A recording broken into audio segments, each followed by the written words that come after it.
everyone, welcome to Conf42 Golang.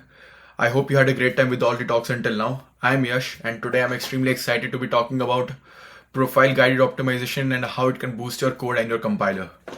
So moving on, let me first of all introduce myself. I am Yash and currently I'm working as a software engineer at Red Hat. I'm also pursuing a master's at University of Waterloo in Canada. And around my work, I deal with OpenShift, Kubernetes, Golang, containers, Docker, cloud native stuff. And apart from that, in my free time, whenever I get some time, I do open source dev. I love to do long distance running and I love to just build stuff. So moving on, let's first of all talk about compilation, right? So computers, as you all know, don't understand Golang, Python, Java, all that stuff.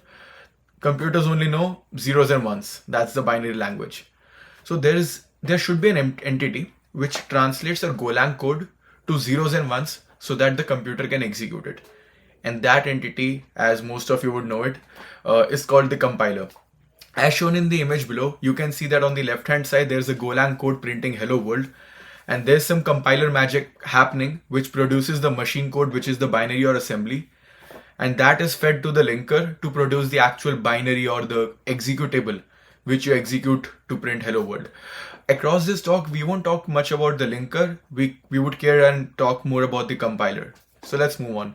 And let's dive a little bit into the magic inside the compiler magic.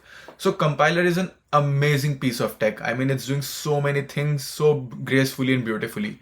So behind the scenes, it does a bunch of steps. Firstly, it breaks down the code into a bunch of tokens through the means of a lexer. That process is tokenization. And then that is fed and a tree is created out of that set of tokens. And that tree is called abstract syntax tree, which is a representation of your code. That tree then goes through a phase of semantic analysis to determine whether the type checking is happening correctly, whether a code is correct, all that stuff. And after that, our code is converted into a platform independent representation called IR, which is intermediate representation. And that is fed to the back end of the compiler, where a bunch of optimizations happen and a lot of magic happens, which, by the way, we will dive further into the talk. And finally, this optimized IR is fed to the machine code generator, which actually produces the machine code and feeds it to the linker to generate the executable. So let's talk about the the magic we care about, which is the compiler optimizations. So the thing is that the code which you write, the code which I write, it might not be the most efficient piece of code behind the scenes, meaning that there can be a bunch of efficient optimizations which can be made to it, and compiler takes care of it for us. So if I give you an example, imagine your code has an if statement which will never be executed. For example, it says if false, print hello world. Now you and I, we both know that this if statement is absolutely useless, and the compiler also is smart enough to go through these lines of code and see that, hey, this if statement would never execute, so let's not even include it during the compilation. So in this manner, the compiler actually ends up ignoring this small chunk of code and ends up producing a much lighter executable or binary. Now this was one trivial example, but the compiler actually applies a bunch of crazy optimizations. And the ultimate benefit is that you end up with a lower size of the executable. There are lesser number of instructions and code jumps happening in runtime because of lower number of instructions. And also the compiler can optimize your code during the compilation on the basis of the underlying hardware on top of which your code would run. For example, if your code is doing a lot of GPU programming and the hardware on top of which the compiler is running is also based out of a lot of GPU hardware, then the compiler can really make use of this information and optimize your code accordingly. With the help of this power of compiler and optimizations, you can actually write a very clean piece of and a very beautiful and readable piece of code in an abstracted manner, and you won't have to bear the performance overhead because the compiler would deconstruct these abstractions behind the scenes. So let me give you some examples of these optimizations. One optimization is pre-calculation of constants, where if you have an expression like a is equal to 2 multiplied by 3 plus 5, the compiler during the compile time itself can calculate this and say that, hey, there is no need to compute this again and again in runtime. Let me just compute it and straight away feed it in the compilation phase itself. Similarly, there's a process of loop unrolling where the for loop is unrolled further so that in runtime, when the for loop runs, it does not have to check the condition phase of the for loop multiple times. That also saves in a bunch of CPU cycles. And finally, there's an optimization called dead star elimination where a bunch of useless code is ignored. For example, in the right hand image, you can see that the variable A is constantly getting updated. But all of those updates don't matter because the last update is going to overwrite all of the previous updates. So the compiler is smart enough to notice this and it ignores all the above two lines and only considers the last line during the compilation. So the compiler does a lot of these cool optimizations, but we are interested in one optimization, and that is in inlining. And this talk is going to be centered around this optimization. So inlining originates from a problem. The problem is the act of calling a function. All of us write a code in a pretty functional manner. We define functions, we call those functions multiple times. The problem is that in runtime, the act of calling a function is a slow operation. Because when you just call the function, when you just invoke the function, a bunch of stuff happens behind the scenes which adds up to the runtime overhead. For example, a new stack is like dedicated for the scope of the function. The parameters are pushed onto that stack. Whenever the function is completed with the execution, the returned values are returned back to the caller. So all of these things add up to the performance overhead in runtime. So what the compiler does is compiler performs this optimization called inlining, where the compiler takes the body and implementation of the function and just places it wherever that function is invoked. So if you look at the image below, we have a function called sum, which sums up two parameters, x and y. And we have a main function where we are invoking this function twice. So if we perform inlining here, the compiler can actually just strip off the definition of the sum function and just replace the invocations of the sum function with their actual implementation. So sum 1, 2 becomes 1 plus 2. Sum 2, 4 becomes 2 plus 4. And the beautiful part is that this newly inlined piece of code can be further optimized through, say, pre-calculation of constants to actually know in the compilation phase itself that res1 is equal to 3, res2 is equal to 6. So from a runtime perspective, things become very much more efficient. And that ends up eliminating the functional call as well. But we have a problem. Nothing is perfect in world. What if you have defined a function and it has too many invocations? If there are too many invocations, then the inlining process would be too much if we perform the inlining blindly, and that would lead to too many new lines of code. This means that the code size would increase massively, and that would lead to a bloated binary. And that ends up having some bad consequences in the runtime. For example, if I really go into the depth, then a bloated binary basically behind the scenes means more number of static instructions, and the higher number of static instructions in a binary, in an executable, the bigger the instruction cache is, and that leads to a bad cache hit ratio or cache hit rate. And that leads to instruction cache message, which is quite bad in runtime. Moreover, a bloated binary causes page faults and whatnot. And if you are running your binary on a small device like a Raspberry Pi or something, even thrashing could happen. So blindly inlining your piece of code can be a bad situation. I have shown that as an example on the right hand image as well, that inlining of 506 lines of code can result in a 1000 lines of code result. So we have a weird problem here now. If we do less inlining, we have a bad runtime performance because of the overhead introduced due to those function calls. And if we do more inlining, then we have a bad runtime performance due to the bigger executable, the page faults, the instruction cache misses and whatnot. So what to do then? That is frustrating. Well, we just need the right amount of inlining. So what does it mean? Ideally, we want to inline only the hot functions and not inline the cold functions. So the hot functions are the one which happen to execute a lot more frequently in runtime, while the cold functions are the one which don't execute that often in runtime. So the benefit of inlining hot functions is that these functions would execute a lot of times in runtime. This means that if you inline these functions, then you end up avoiding the function call overhead in runtime. So this gives you the benefit, the runtime benefit of inlining. You don't need to inline the cold functions because they are not executing enough amount of time, so there's no benefit in inlining them. So by avoiding to inlining the cold functions, you actually end up saving on the binary size and the instruction count and save yourself from all those bad stuff associated with excessive inlining. So ultimately, we just need a sprinkle of inlining. And the problem is that compilers don't know a lot. When a compiler is compiling your code, it's literally reading across your code. It does not know a lot more information. So, and just your written code is not enough to tell how frequently a function would execute in runtime. Clearly, compilers need more info. And what if we have a solution? The solution is that what if the compilers could look at the application in runtime and learn from that application, learn that which functions are hot and which functions are cold. Or in other words, from a more implementation perspective, what if your applications runs in runtime and somehow you collect various numbers and metrics about its behavior in runtime and finally feed those numbers and behavior as an information to the compiler next time you compile your code. So this way, the next time you compile your code, the compiler would know that, hey, this function is hot and that function is cold. So let me just inline this function. So this kind of looks like a feedback loop, right? And that brings us to feedback-driven optimization.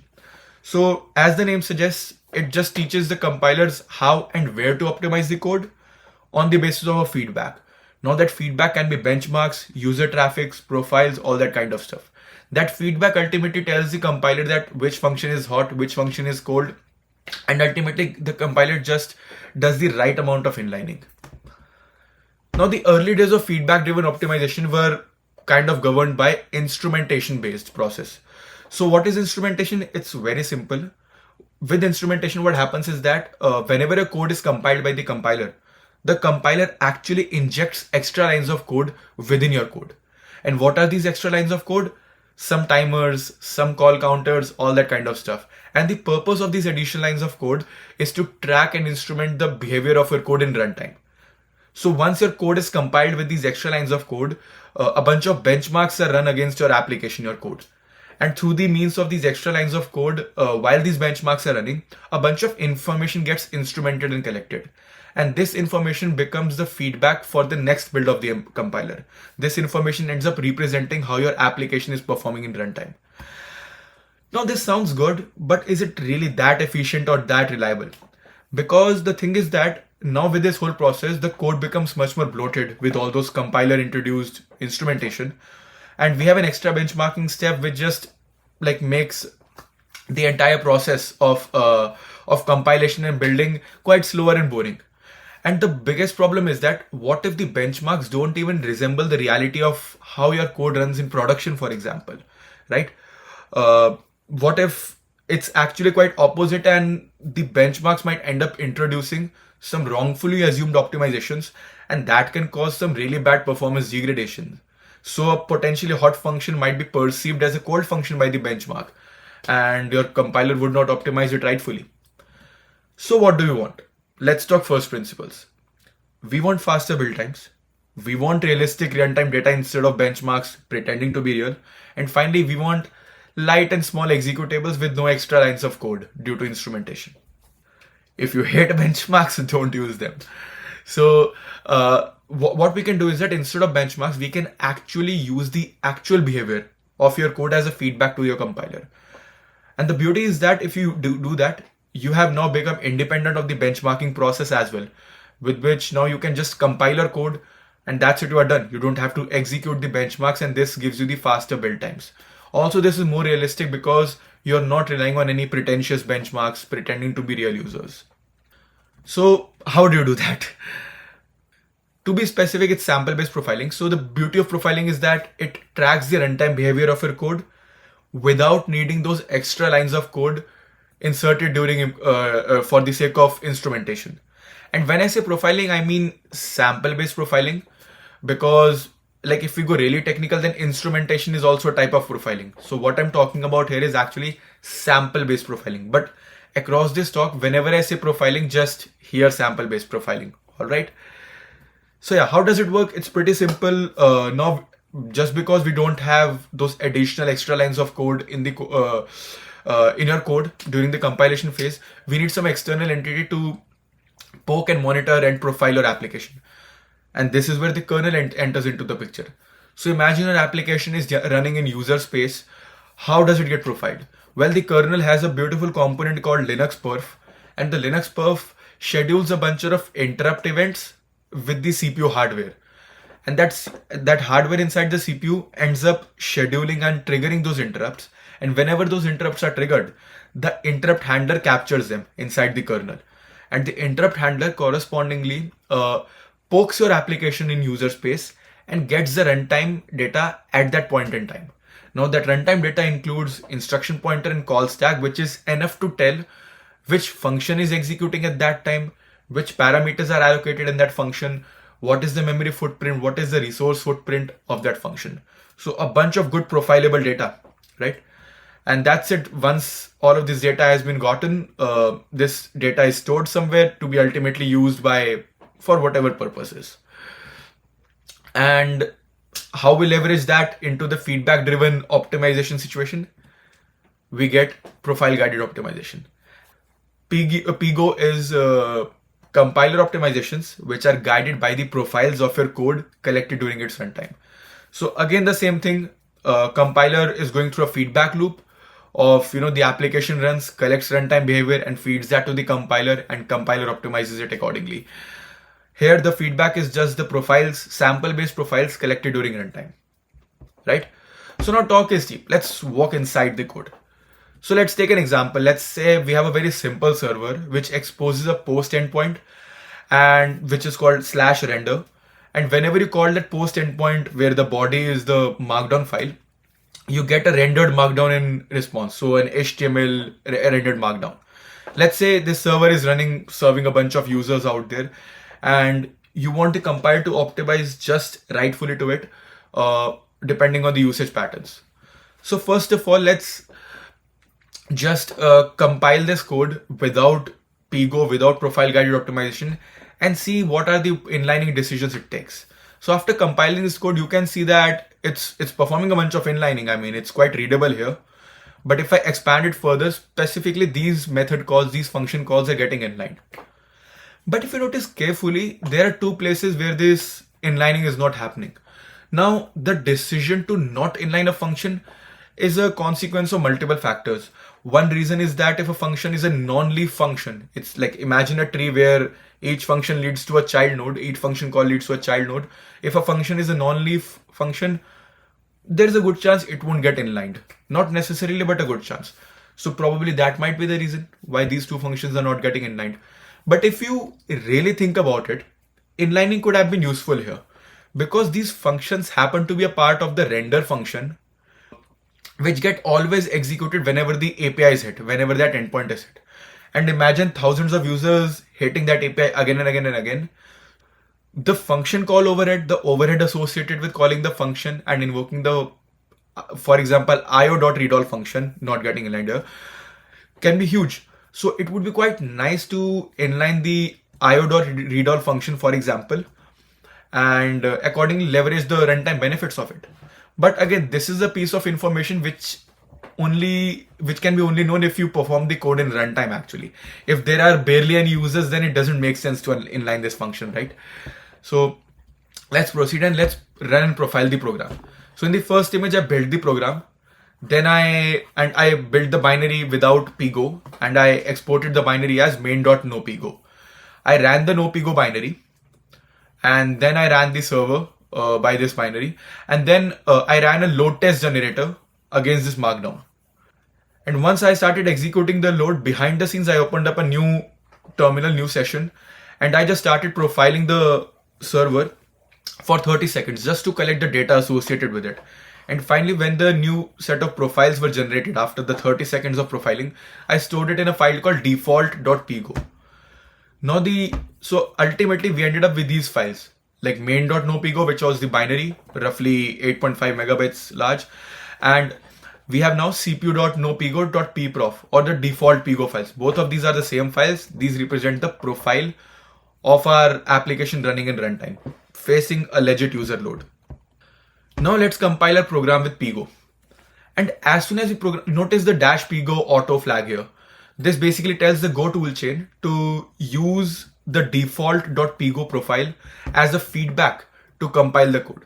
So this default.pgo actually told the Go toolchain that how, how frequently the load was hitting the render function and the io.read all. And as you can see, Golang now finally decided, the compiler finally decided that it should inline the io.read all function as well, which wasn't getting inlined previously, by the way. And to be honest, this is not that's it. I mean, behind the scenes, a lot of other internal functions which might be getting called by internal libraries might be getting further inlined because of this profile guided optimization. And we can actually confirm that if you list both the binaries before and after Pigo, you can see that the previous binary was smaller and the larger, and this newer one is larger in size, roughly, I mean, 0.2 megabyte size, larger. That's because the new binary has more amount of inlining into it for the sake of better runtime benefits. So of course its size is going to be larger as well, because with inlining the code size increases, which is getting inlined, right? Because instead of function invocations into your binary, present in your binary, instead of function invocations, you would actually have the definitions of function, which wherever the functions are inlined. All right. So now let's load test the old and new binaries. Again, as a part of first step, I ran the old binary, which is the main.nopigo, and I ran a bunch of benchmarks, and I basically dumped those benchmarks into a text file, which is a nopigo.test file. I did the similar thing with the binary with Pigo, and I dumped its benchmark into a separate text file called withpigo.txt. So ultimately we have two txt files. One file contains the results of the benchmarks of old binary, and the other one contains the benchmarks of the new binary. And one thing to be noted here, there is no change of code in both these binaries. No change of code. I did not change anything. So it is just the magic of profile guided optimization, which we are about to witness. So as you proceed further, if we use benchstat to compare both of these text files, you would actually notice that with Pigo, the average runtime runtime performance actually reduced or improved by roughly 2%, 1.88%. Now I know it's not much, but the thing is that we just simulated a very slight amount of load. And this was a very random, simple application. But imagine a fully fledged server with thousands and millions of users. In that case, some serious optimizations can be performed. And this small difference of 2% can be substantiated further to even 5 or 10%. You never know, right? And the best part is that the amount of effort involved with this improvement was nothing. It was negligible. I did not have to change a single line of code, and I got this benefit out of the box, right? So let's do one thing. Let's get our hands dirty. I mean, slides and all are fine, but let's get our hands dirty and actually play with profile guided optimization right on terminal. All right. So pop open my terminal, and you can see that I have a bunch of files here. So all right. So let me do one thing. Let me clean up this stuff. Let me just clean up this stuff here.